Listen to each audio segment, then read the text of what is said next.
You're listening to the Play Therapy Parenting Podcast with Dr. Brenna Hicks.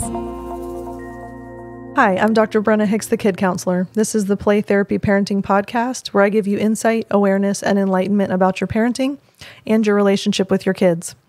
In today's episode, we are continuing with the Parent Companion for Play Therapy series, and we kind of did a little intro teaser and the concept of adulthood bias last time. Today, we're diving into why does child-centered play therapy work? And let's start with the common question that gets asked on a very frequent basis.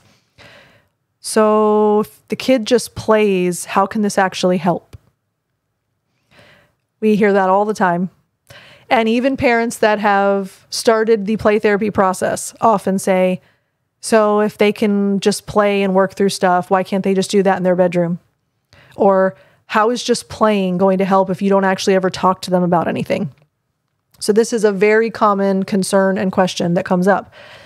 And the simplest response is it works because play is the most natural way that children process their world. So they're not going to talk, they're not going to think, they're not going to reason. That's adulthood bias, yes? And so their most natural way of processing the world is through play, but they need therapeutic guide rails. And that's where the play therapist comes in. So yes, play is their natural way of making sense of things. Play is their natural way of sorting things out in their lives, in their world, in their experiences, but it's not enough to just try to navigate that on their own. They need specific circumstances for it to be therapeutically helpful. Play is always helpful for children, but the therapeutic component comes in when you have the guide rails. And as we talked about last time, kids do not process like adults do. They don't talk. They do not analyze things. They do not reason. They do not think. They experience things. They feel things. And then they express them through actions. And we understand this. They don't have abstract reasoning. Their brains are not wired for long conversations. They don't have an emotional vocabulary to process their feelings. They can't reason through a scenario, so they work it out in their play. This makes sense. And so when we think about the way that kids are naturally wired to work through things, play is the way that they're going to do it, and it creates safety for expression.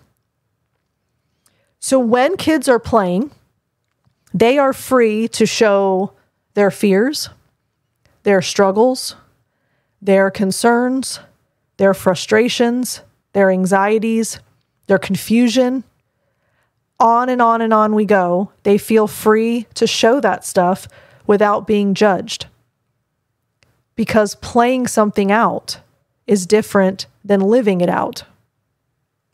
So it's a free from judgment scenario in their play. So let me throw out an example. A child might stomp on dinosaurs again and again and again and again. Stomp for 10, 15 minutes on the dinosaurs. And it seems strange and random. It's neither. It's a safe way to show big feelings. And that freedom is why CCPT works, because kids are having a channel. They're having an outlet. They can get stuff out. Instead of, because if they don't have the playful outlet for this, they either bottle it up, which is maladaptive and unhealthy. They can't express it because they don't have an emotional vocabulary, but they will build one in CCPT. They don't know any other way to express it, so they express it in maladaptive ways. Or they lack self-control, so they can't rein themselves in. So when kids come in and stomp on dinosaurs again and again and again, they are working through things. In the grand scheme of things, they have a healthy channel. They're learning an emotional vocabulary. They're learning how to express themselves differently and in more self-enhancing ways. And they're developing self-control. And all of that happens through playing, and in this case, stomping on dinosaurs. And looking through a two-way mirror as a parent staring into the playroom, and you see your child stomp on dinosaurs for 15 minutes, adulthood bias kicks in, and you're like, what is the point of this? They're not talking about anything. They're not processing anything. The child's not learning anything. They're just stomping on dinosaurs. What is this doing for this child? It's doing everything. Because we know what's going on underneath. And here's the beauty of it all. Change happens when kids feel understood and accepted. This is proven. We know this statistically. We have data-driven examples of this. When kids know they are unconditionally accepted and understood, growth naturally follows.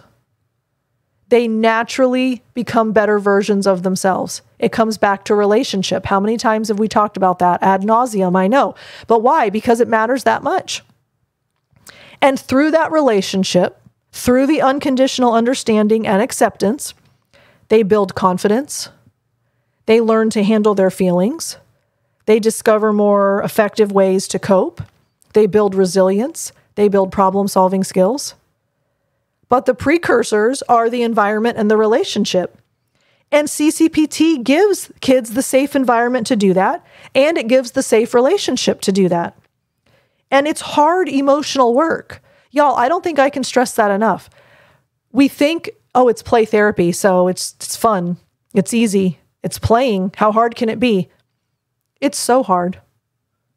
It is so hard. It is hard, tough, emotional work that requires so much strength, so much bravery, so much courage, so much investment.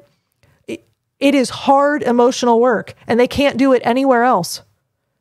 They can't do it anywhere else. They do not have any other relationships in which they can do it, and they don't have any other environments in which they can do it. It's a CCPT playroom with a CCPT therapist. That's it. So it works because of the conditions, the environment, and the relationship. They're huge. And so here's my encouragement, a takeaway, if you will. Play therapy looks simple, and it looks easy. Playing seems fun. Playing seems trivial. I've talked over and over again. I coach, for those of you that may not know, I coach therapists all over the world in this model. And I say to them almost weekly, play therapy seems so easy. Child-centered play therapy, on the surface, it's like, oh, you just play with a kid. How hard can it be? It is so difficult. And there's so much depth there. There's so much going on for the child, for the therapist, in the relationship, in the room. It's so complex. And it looks simple, but it is deeply effective. Above all else, I could say that it's 100 things, but above all else, it's effective because it matches how kids naturally grow, how kids naturally communicate, how kids naturally process, how they naturally heal. How do they do all those things? Through a relationship, through an environment. So read with a play therapist in a playroom, through their experiences, through their feelings, and through the expression thereof. That's how it works. And it's not easy. There's nothing easy about it. Because kids only need really one thing. We know that in the grand scheme, kids really need one thing. An adult that has an irrational love and like for them. The freedom to fully be themselves while they sort through their stuff. With unconditional acceptance, in a safe relationship, in a special environment. That's why CCPT works, because you have this coming together of ideal circumstances that allow a child to heal and be fully themselves and express everything they need to in appropriate conditions. That's the beauty of it. It's in its complexity and its simplicity. That's the beauty of it. So that is why CCPT works. That is why, whether your child is in therapy or not, these principles work. When you parent this way, it works because it honors where the child is. It respects where the child is. It values the child. And it is hinged on relationship. There's so much beauty in that. So I hope that that gives you a little more understanding of the process. We're going to, in the next episode, talk about how it works, because now we understand the why. Now we have to look at how it works. So we're going to deep dive that. And I am really, really excited about this series. I hope that you all are too. This is everything that we talk about from the therapeutic side packaged into something for you all, so that you all have a different understanding of what we deeply understand when we facilitate therapy with kids. So really looking forward to this. I appreciate y'all. Love you. Talk again soon. Bye. Thank you for listening to the Play Therapy Parenting Podcast with Dr. Brenna Hicks. For more episodes and to subscribe to our newsletter, please go to www.playtherapyparenting.com.